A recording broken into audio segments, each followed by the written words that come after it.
Côte d'Ivoire, Abidjan Cocody le jeudi 14 décembre 2023, la coalition des syndicats de la santé Coali Santé et les syndicats associés ont pondu une déclaration prévoyant une grève le mardi 26 décembre 2023 prochain. Je vous remercie d'être présent aujourd'hui pour échanger sur une problématique cruciale concernant le personnel du ministère de la Santé. Aujourd'hui, nous sommes réunis ici pour parler de notre système sanitaire de façon générale et plus particulièrement des personnels de santé de Côte d'Ivoire. Les agents de santé sont en proie à de nombreuses récriminations de la part de la population, dues parfois à des agissements de quelques agents incontrôlés. Cette situation est souvent tributaire à des slogans qui ne collent pas avec la réalité du terrain, ouvrant ainsi la voie à des comportements indécents causés par des agents indélicats.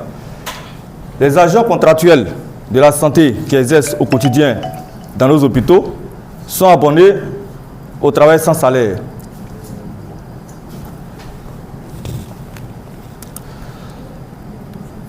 Les agents contractuels de la santé, par exemple du CHU de Boaké, ont déjà accumulé 4 mois sans salaire.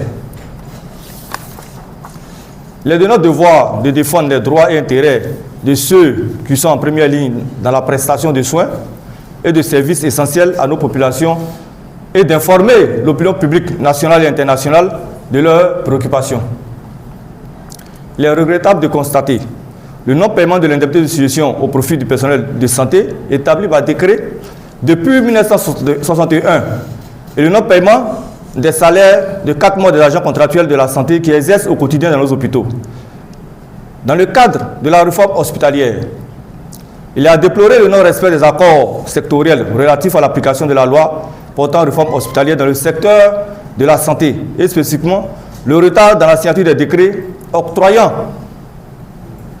une prime trimestrielle d'incitation ainsi qu'une prime d'astreinte et de garde au profit des personnels de santé. L'indemnité de suggestion dédiée à reconnaître les efforts déployés dans les conditions de travail souvent exigeantes et difficiles, octroyée par le président Félix Houphouët-Boigny depuis 1961, reste impayée jusqu'à ce jour. Cela constitue une injustice pour ceux qui consacrent leur temps et leur expertise à assurer le bien-être collectif. Il s'agit en réalité du décret numéro 61-95 du 10 avril 1961 portant attribution d'une indemnité de suggestion aux agents de santé. Nous avons mis ce texte à la disposition de nos autorités compétentes en la matière, mais jusqu'à ce jour, rien ne pointe à l'horizon. Et comme on le disait tout à l'heure, les agents contractuels du secteur de la santé, un des maillons de soutien essentiels aux hôpitaux et aux ressources humaines en santé, sont sans salaire depuis plusieurs mois dans nos hôpitaux de façon générale. Après plusieurs interpellations de notre ministère de tutelle sur cet état de fait, la situation perdure entraînant des agents dans le dénuement et la vulnérabilité. À cet effet, la Coali Santé et les syndicats associés exigent la réparation de cette injustice en demandant à l'État et au gouvernement de Côte d'Ivoire de faire face à son obligation par le paiement de l'indemnité de suggestion qui ne peut être soumis à la contrariété d'un accord de branche. On parle d'accord de branche ici, la trêve sociale, qui ne concerne que les fonctionnaires, car un accord de branche ne peut avoir prééminence ou déroger aux dispositions d'ordre public, des lois et décrets de la République. Nous demandons donc l'application pure et simple de ce décret et le paiement des arriérés que cumule ce décret des agents aux agents de santé de Côte d'Ivoire. Nous exigeons aussi le paiement dans les plus brefs délais des mois de salaire impayés aux agents contractuels de la santé. Depuis plus d'une décennie, les agents de santé réclament une amélioration de leurs conditions de vie et de travail au vu des spécificités du secteur, des difficultés de l'application stricto sensu des règles d'une fonction publique administrative, mais aussi au regard des faibles primes annuelles, 15% des ressources annuelles propres, impactées par les tarifs sociaux appliqués à la santé, et tout cela dans un contexte de cherté de vie galopante. Face à ces revendications d'instauration d'une fonction publique hospitalière des indemnités et primes spécifiques à ce secteur, il nous a été opposé l'inexistence de tests pouvant nous octroyer ce statut particulier et ces indemnités et primes spécifiques.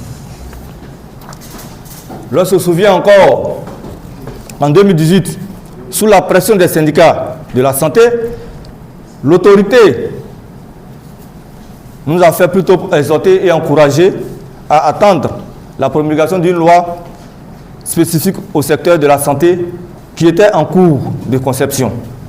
Cette loi qui permettrait d'avoir un cadre légal pour donner droit à des avantages particuliers spécifiques aux ressources humaines en santé, c'était la loi portant réforme hospitalière, laquelle loi est intitulée sous le numéro 2019-678 du 23 juillet 2019. Elle fut promulguée en juillet 2019, avec des dispositions octroyant des indemnités particulières et une prime d'incitation aux ressources humaines en santé.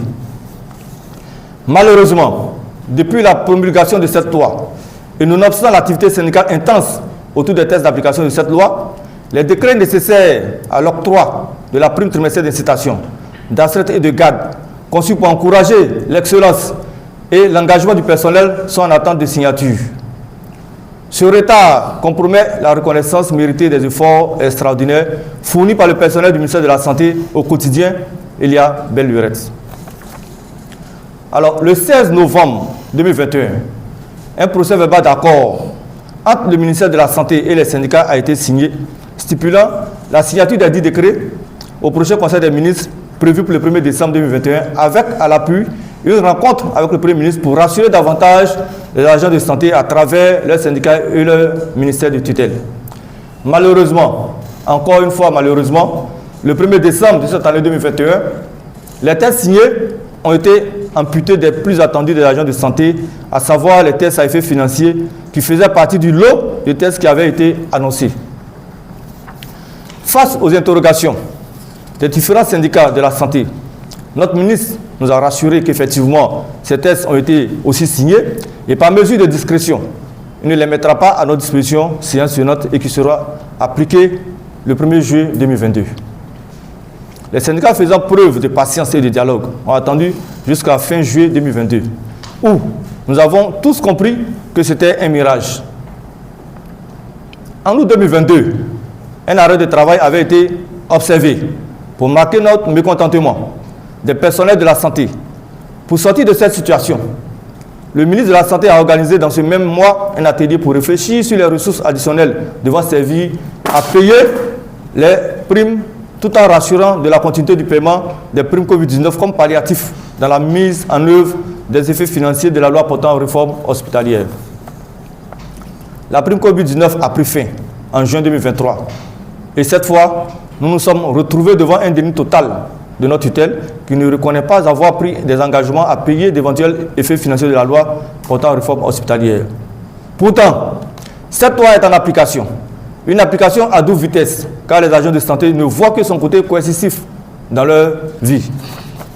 C'est pourquoi, le 31 juillet 2023, nous avons déposé un préavis de grève, suivi d'un montant de grève le 21 août 2023 pour une durée de 5 jours renouvelables. Le 25 août 2023, le ministre de la Santé a dépêché à Boaké, où nous étions pour une assemblée générale extraordinaire à l'effet d'examiner la suite à donner au montant de grève en cours. L'inspecteur général de la santé a l'effet de négocier avec nous pour une suspension du montant de grève. À l'issue des échanges entre le représentant du ministre de la Santé, à savoir l'inspecteur général de la santé, un accord a été trouvé, allant dans le sens d'un dialogue constructif pour aboutir à la prise en compte et à la satisfaction de nos revendications, et a permis la suspension du montant de grève par l'Assemblée générale de Boaké. Cependant, grande fut notre surprise de voir que le ministère de la Santé a rejeté cet accord de façon unilatérale au lendemain de sa signature par voie de communiqué. Cette situation a conduit à la reconduction du montant de grève déposé le vendredi 15 septembre avec pour exécution dès le lundi 16 septembre 2023. Ce lundi 18 septembre 2023, le ministère de la Santé, conduit par le directeur de cabinet en l'absence du ministre de la Santé, nous a reçus et nous a donné des assurances par écrit quant au paiement de l'indemnité de situation et de l'indemnité des médecins spécialistes qui, selon le directeur de cabinet, seront pris en charge dans le budget 2024. Je reprends.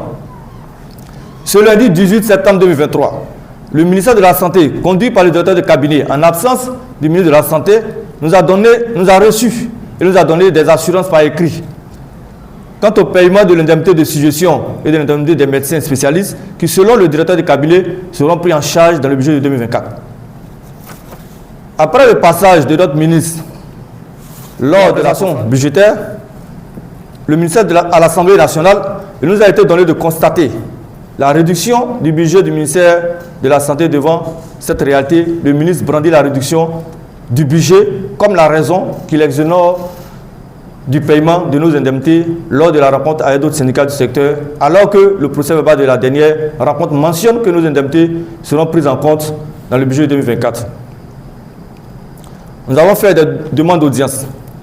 Depuis la suspension de notre modèle de grève, c'est-à-dire le 18 septembre 2023, à l'effet d'échanger sur la suite de nos revendications, mais nous sommes été à un refus méprisant.